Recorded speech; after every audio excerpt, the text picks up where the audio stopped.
ሰላም ሰላም ውድ ተመልካች አድማጮቻችን ለታብዩን የሆነውን የዛሬን የሚያዝያ 13 የዕለተ ማክሰኞ የምንዛሬ መረጃዎችን ይዘንላችሁ መተናል። እንደተለመደው የፓውንድ፣ የዩሮ፣ የዶላር እንዲሁም ደግሞ ሌሎች ዓለም አቀፍ የሆኑ ምንዛሬዎች ዛሬ ቀን ላይ በስንት የተዘረዘሩ እንደሚገኝ መረጃን ይዘንላችሁ መተናል። በኢትዮጵያ ንግድ ባንክ፣ በአዋሽ ባንክ፣ በብርሃንና በአቢሲኒያ ባንክ እነዚህ ምንዛሬዎች በስንት እየተዘረዘሩ እንደሚገኙ እንመለከታለን አብረን ማለት ነው። ታዲያ ቪዲዮውን ስትጀምሩ ላይክ ማድረግ፣ ለቻናሉን አዲስ ከሆናችሁ ቻናሉን ሰብስክራይብ በማድረግ ቤተሰብ እንድትሆኑ በማክበር እየጠየቅን ቀጥታ የምንሄደው ወደ መረጃችን ነው።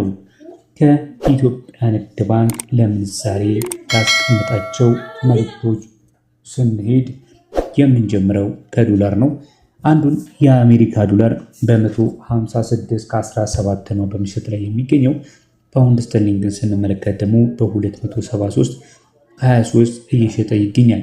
ዩሮን የኢትዮጵያ ንግድ ባንክ በስንት በምሽት ላይ ይገኛል ካላችሁ ደግሞ በ183 ከ81 እየሸጠ ነው የሚገኘው። ስዊስ ፍራንክን እንዲሁ በ196 ከ51 በምሽት ይገኛል። የኩዌት ዲናርን የዛሬም የዕለተ ማክሰኞ የሚያዝያ 13 2018 ዓ.ም የኢትዮጵያ ንግድ ባንክን ምንዛሬ ስንመለከት እየሸጠ የሚገኘው በ183 ከ81 ሲሆን ስዊስ ፍራንክን ደግሞ በ196 ከ51 በመሸጥ ላይ ነው የሚገኘው። የኩዌት ዲናር እስካልን በ539 ከ42 እየሸጠ ይገኛል።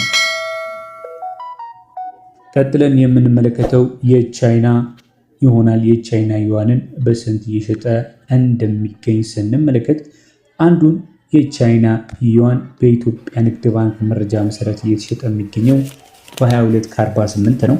የዲራምን ምንዛሬ ደግሞ በ42 ከ52 ነው የሚሸጠው።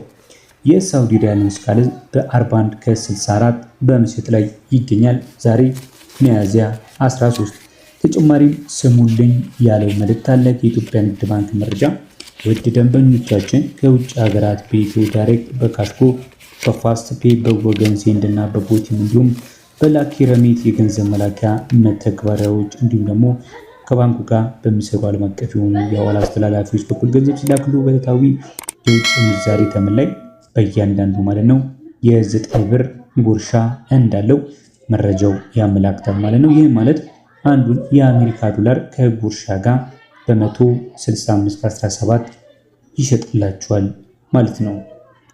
እንቀጥላለን። በመቀጠል የምናልፈው ደግሞ ወደ አዋሽ ባንክ ዛሬ በዕለቱ ስሙልኝ እወቁልኝ ወዳለው የምንዛሬ ተመን ነው።